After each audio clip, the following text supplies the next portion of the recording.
ধর্ষণের শিকার হয়ে আসিয়া মৃত্যুর কোলে ঢলে পড়ার কারণে বাঙালি জাতি ব্যথিত মর্মাহত। যারা সীমার পশু তাদের হৃদয় ব্যথিত এবং বিগলিত নাও হতে পারে। বাংলাদেশে আপনি কোনোদিন ধর্ষণ বন্ধ করতে পারবেন না তাগুতি আইন দিয়ে।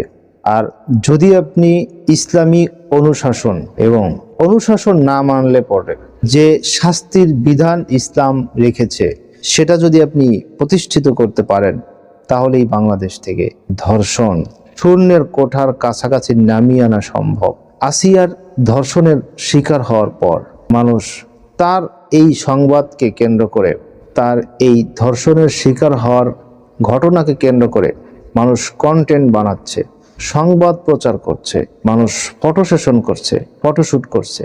এখান থেকেও শিক্ষা নিচ্ছে না এই নরপিশাচদেরকে, এই ধর্ষক নামের বদমাশদেরকে চূড়ান্ত শাস্তির আওতায় কিভাবে আনা যায় এবং এহেন ন্যাক্কারজনক, নিন্দনীয়, নিকৃষ্ট, জঘন্য ঘটনার পুনরাবৃত্তি আর না ঘটে। এজন্য মানুষ আল্লাহর আইনের আশ্রয় নিতে আজও কি মানুষের দ্বিধা থাকার কথা?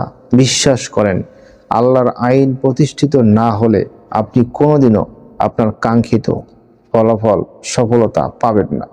আমাদের তো বাঙালি জাতি হিসেবে লজ্জিত হয়ে হাতে চুরি পরা উচিত যে আমরা এখনো বলছি যে এই ধর্ষকের শাস্তি এতদিনের মধ্যে দিতে হবে, ততদিনের মধ্যে দিতে হবে। আর দিনের মধ্যে এই ধর্ষকের শাস্তির আইন কিভাবে কার্যকর করা যায় সেই সংস্কার করার ব্যবস্থা করেন।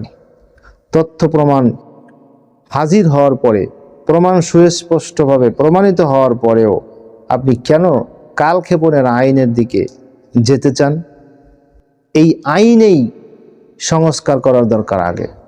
আর আল্লাহর আইনের চাইতে যদি কেউ মনে করে যে অন্য কোনো আইনে সফলতা বেশি আসবে, তাহলে তো আল্লাহকে আপনি কম জ্ঞান করছেন।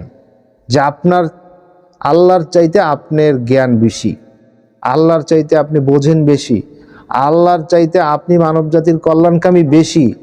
আল্লাহকে তো আপনি ছোট বানিয়ে দিলেন। আপনার ঈমান থাকবে? আপনি কি মুনাফিক হবেন না? এই যাদের মধ্যে মুনাফিকি আছে, যাদের মধ্যে কুফরি আছে, যাদের মধ্যে তাগুতের প্রতি প্রীতি আছে, তারা এই মুনাফিকরা এরা কোনোদিনও আল্লাহর আইনকে সমর্থন করতে পারবে না। যারা বদনসিব